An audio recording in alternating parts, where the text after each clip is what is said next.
Hey, what's happening, explorers? I watched the third episode of The Acolyte and didn't start out the way I thought it was going to start out because the second episode ended with a scene where you see a Wookiee Jedi. And I got pretty excited because I was going to get to see a Wookiee Jedi for the first time. But instead, this episode went into the story of May and Osha. And if I sound a little disgruntled, it's because I am. Like I said before I went into the show, I knew of a lot of the complaints people had. I kind of knew some minor spoilers going into it, but I really wanted to face the show with an open mind. So the first two episodes, they weren't perfect, but I kind of enjoyed them. I had heard some stuff that the actress had said, and a lot of people were kind of not happy about that. And again, I continued to keep an open mind. This show jumped the shark on the third episode. I don't know if I'm going to keep watching it. I think I will just to make the videos. But I got to say, I really don't know what the fuck I just watched. It was one of the most atrocious things I've ever seen in television. And not just because I thought the subject matter itself was fucking stupid. I thought that the idea was stupid. First off, Anakin Skywalker was made by the Force. You find out that May and Osha were made by the Thread. Okay, that's what this coven of space witches call the Force. They call it the Thread. And my biggest issue, more than anything, is not just taking away the uniqueness of Anakin Skywalker not having a father, just being born of the Force, being the chosen one. Now we have two people. So I guess it's really 3 or 4 if you're counting Rey. I really don't know how the fuck. There's a lot of chosen ones now.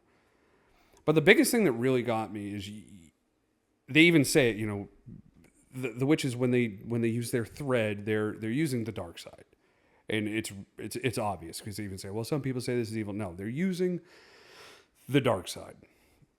So I have a bunch of problems. One with the Jedi allowing this, because before they really didn't. But let's just say, for the sake of the argument, they let the witches live their lives in whatever solitude they go. They came up with this terrible, the power of many. And I saw the clips before, and it was pretty cringy, but it was even more cringy now. So you had the main space witch who created the twins and put them inside of a different witch. So she gestated the twins. But they're coming to this thing called the Ascension. This is when they choose to be witches. So they choose to be witches. Well, Osha doesn't. She wants to be a Jedi. She thinks that that's the best way. She wants to explore the galaxy. And it's so crazy to me because, the focus of the show has obviously been strong, independent woman. And fine, like I said, I'm going to, whatever, new audience. But they didn't let this kid make her own choice, which I found that to be kind of crazy. So instead of letting her make her own choice, they're pretty much forcing her through this religious ceremony of ascension. Because why not, I guess. The Jedi show up, and they're not happy about it. They go to take the kids, and May pretty much snaps, sets everything on fire. And again, we're going to go back into some problems with writing. I don't know if you've ever tried to set concrete on fire, because this temple's made out of the side of a fucking mountain, and somehow it burns. It just fucking burns. I could pour gas on rocks for days. They're not melting. It's just not going to get fucking hot enough. So that was fucking stupid. But the biggest kicker for me is right now, in the year the Acolyte takes place, Darth Plagueis should be alive. And if Darth Plagueis, who is Palpatine's mentor, if he's alive, then he would either currently be the Master, or he would be the Sith equivalent to the second. He's the Darth to the Lord. Or the Lord to the Darth. Either way. The Darth to the Master. I forget how all the Sith ranks go. But Plagueis and his mentor should be alive right now. And that's where the power of many gets thrown the fuck out. Okay? The whole point of the rule of two, which is what this is kind of mocking, not understanding what the rule of two was. There used to be many Sith, lots and lots of Sith. And the reason why they mention, Yoda in, I believe it was, in the Phantom Menace says there's always two, a master and a second, no more, no less. The rule of two was enacted because, and I don't remember exactly which Sith enacted it, but the Sith found that the Force was finite. So the more Force users there are, the less power they could pull. So this idea that a bunch of them get together and they become more powerful doesn't really go. So the Sith that are in this universe right now should be sensing the draw on the dark side because they can't utilize as much as they should be able to. So Plagueis and his master should be looking for them, and it shouldn't be very difficult for them to find them. And I know in this, the Acolyte's I know there's a dude with a red saber, but if that's not Plagueis, which I highly doubt it will be, but that part's irrelevant. The Sith should be finding them before the Jedi. There should be like a three-way war. This is not going well. This whole story's fucking stupid. This idea that the witches get together and they become more powerful is fucking stupid. The whole show is fucking stupid. And I mean, there's really... It's just, I didn't want to be all negative. I really wanted to like it. I tried to like it. I pushed through some of the stuff that just didn't make any sense to me. But once you start making this ultra powerful coven of witches, and they start, they're doing their little chants and their little stupid ass dances like they're, howling under the moonlight or some. It's fucking stupid. I don't know if this is honestly what women think witches are really like. I don't know. I don't, because I'm saying that because it was written, the whole show is written and directed by just women. And it's just, I can't connect. I can't connect to anybody. I can't connect to the fucking story. I can't connect to any of the characters.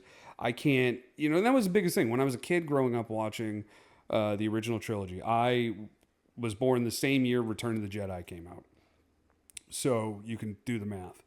I grew up watching, I had the VHS and I went and bought a used copy just because, I had it when I was a kid. A New Hope with the if you ever saw it, it's a black VHS with the gray top. So it was really cool and unique. So I had to buy one just as collectors. I even have the collector's edition VHS trilogy still sealed. So I grew up watching those movies. The prequels came out. I wasn't always a huge fan of The Phantom Menace just because it felt a little too childish, but I enjoyed the prequels. I pre-ordered movie tickets to see Revenge of the Sith. I walked out of the theater and I was like, well, the no scene was a little off, but other than that, I genuinely enjoyed it.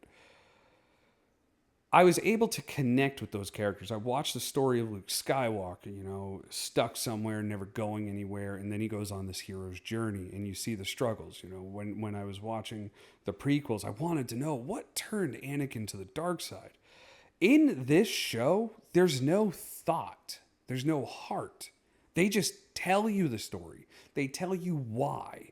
Like, when you first meet Luke, you don't know why he's driven to the stars. You don't know why he's so driven to leave. You could, he's working on a desert, but that's fine for a lot of people. What is driving Luke? And in this show, you find out that, like, Ocean, I just want to see the stars. I don't want to be here. I don't want, and it's coming from a point of a little kid. And anybody that's got kids will tell you, one minute your kid wants to leave, the next minute, this is the world's greatest place. So to put that much stock in what a small child is saying, it just didn't work. I also thought that the two little kids were just, they could do no wrong. They were just little shitheads as children.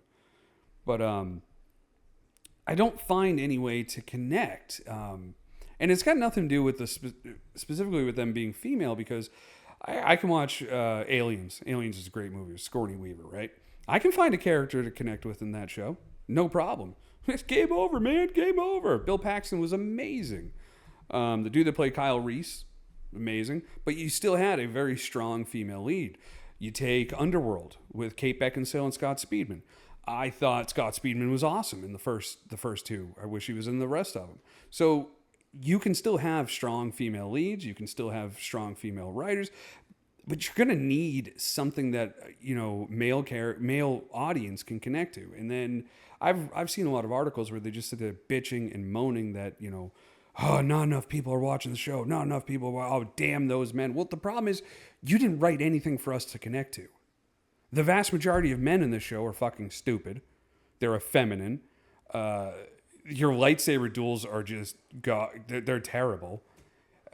There's just no... After the third episode, I have not seen a redeeming quality in this show. Like I said, I didn't want to be negative. I really wanted to go into this trying to stay positive, trying to say, you know what, it's not that bad. And those first 2 episodes, even on the last episode, I had a discussion with someone in the comments, and they talked about how they weren't even going to watch the show just because of all the BS that the actresses said. And I've seen a little bit of it. I tried to stay away from it. I tried to be open-minded. And this is my honest, open-minded opinion. The show sucks. It just sucks. And I can't find one redeeming quality or one redeeming character in the show. I thought at the very least that there might be somebody that I'm like, well, you know what? That's a well-written, well-rounded character. And it just isn't. The whole reason why May and Osha end up separating is because May is mad that Osha doesn't want to live there anymore. So so May sets fire to the temple and kills everybody. And now May wants to kill the Jedi because they took Osha. Like, this is fucking stupid. Like, oh, you won't stay with me, so I'm going to murder everybody that ever meant something to me. That is one of the dumbest fucking plot points I have ever seen. I'm going to cut it there. Like I said, I'm going to try to watch the next few episodes, but I might be just cutting my fucking losses and I'm done with the show. The next video I'm going to make is another series I'm going to start calling my Retro Rewind, and I'm going to be going over... The first one I'm going over is Ready to Rumble with David Arquette and James... Is it James Caan? Or Scott? I don't know. It's one of the Caans. Oliver Platt. The next one I'm going to do is Dumb and Dumber, because I think Dumb and Dumber is the not just the greatest comedy ever made, but Dumb and Dumber is one of the best written movies of all time, and I'm going to take a deep dive into that and explain why, no joke, Dumb and Dumber is possibly one of the greatest movies ever written, from start to finish. So hopefully you stick around for those, but I don't know if I can do any more Acolyte. I'm going to try. Depends on what the next episode. So if I end up watching the next episode, I'm still going to do a video, but I might not get an episode 5. So, but I'm going to cut it there. Thanks for watching.